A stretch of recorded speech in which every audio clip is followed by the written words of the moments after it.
Dans cette vidéo, on va décrire les différentes formules qui permettent de calculer facilement la dérivée d'une somme de fonctions ou d'un produit ou d'un quotient et on montrera aussi sur quelques exemples comment utiliser ces formules. Si f et g sont deux fonctions dérivables, la dérivée de f plus g, c'est la dérivée de f plus la dérivée de g. La dérivée de f fois g, par contre, c'est un peu plus compliqué. C'est la dérivée de f fois g plus f fois la dérivée de g. F'g plus fg'. La dérivée de f divisé par g, c'est f'g moins fg' divisé par g carré. Ces formules sont démontrables en passant par la définition du nombre dérivé, donc par les limites, mais on ne le fera pas dans ce cours-ci. Tu vas voir que grâce à ces formules, on va pouvoir calculer des dérivées beaucoup plus simplement qu'en passant par les limites. Donc c'était vraiment le but. Donc on admet ces formules pour pouvoir calculer plus facilement la dérivée d'une fonction plus complexe que simplement une fonction de base. Que vaut la dérivée de la fonction x carré plus x exposant 5 plus 3 ?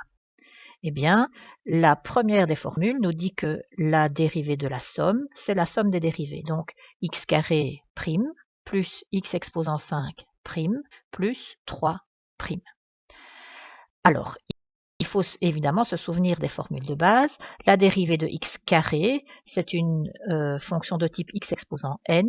Donc, l'exposant passe en facteur devant et on diminue de 1 l'exposant de la fonction de départ. Donc, x carré, sa dérivée, c'est 2 fois x exposant 1. On écrit simplement 2x. Même chose pour x exposant 5, c'est 5 fois x exposant 4.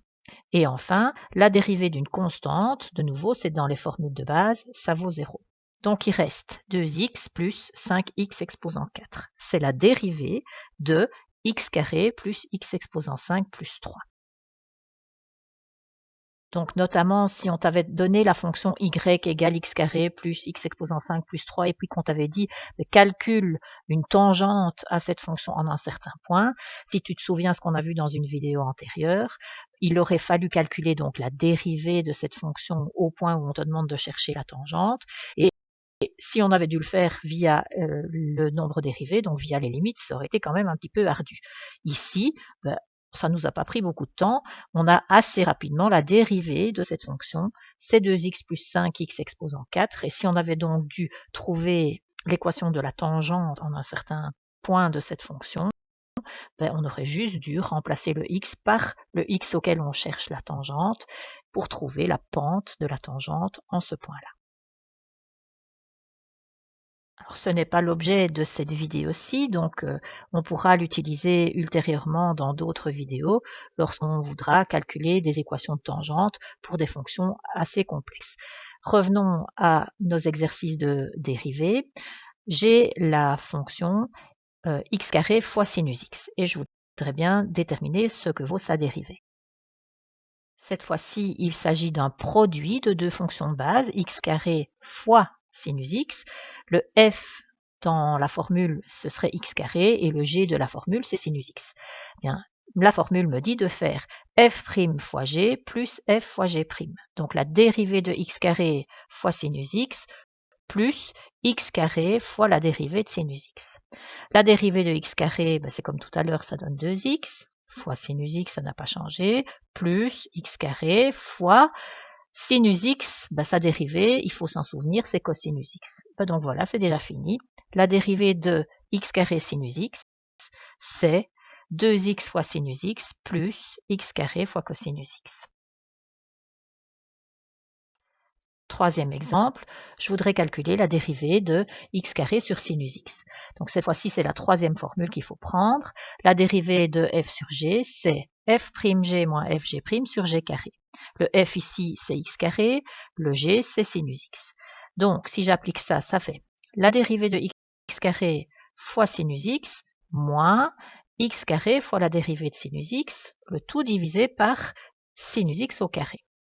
La dérivée de x carré, c'est 2x, le sinus x ne bouge pas, le moins x carré ne bouge pas, fois la dérivée de sinus x, c'est cosinus x, Et au dénominateur, on a sinus x au carré qui peut encore s'écrire sinus carré x. Voilà, c'est terminé. La dérivée de la fonction x carré sur sinus x, c'est 2x sinus x moins x carré cosinus x, le tout divisé par sinus carré de x.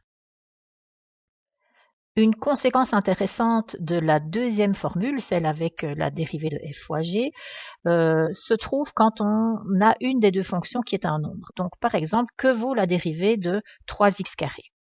Ben, en fait, voyons ce que ça donne de façon générale. Si on a une fonction k fois f et qu'on veut faire sa dérivée, k étant une constante.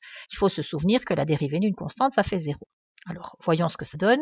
Dérivée de k fois f, c'est, on prend la formule, hein, f'g plus fg', donc ici ça fait k'f plus kf', mais la dérivée de k à k', c'est 0, et donc 0 fois quelque chose, ça donne 0 finalement, il ne reste que k fois f'. La dérivée de k fois f, c'est k fois f'. Le k est simplement, si on veut, sorti de la dérivée, la constante multiplicative sort de la dérivée. Ça, c'est très intéressant. Donc, ça veut dire que quand on a une expression, par exemple, 3x carré à dériver, on ne doit pas utiliser la formule f'g plus fg', puisque le 3, c'est une constante, et que dans ce cas-là, on sait qu'en fait, la dérivée reviendra simplement à 3 fois la dérivée de, dans ce cas-ci, x carré. 3 fois la dérivée de la fonction qui se trouvait derrière le chiffre. La dérivée de x carré, ça fait 2x. 3 fois 2x, ça fait 6x. La dérivée de 3x carré, c'est 6x.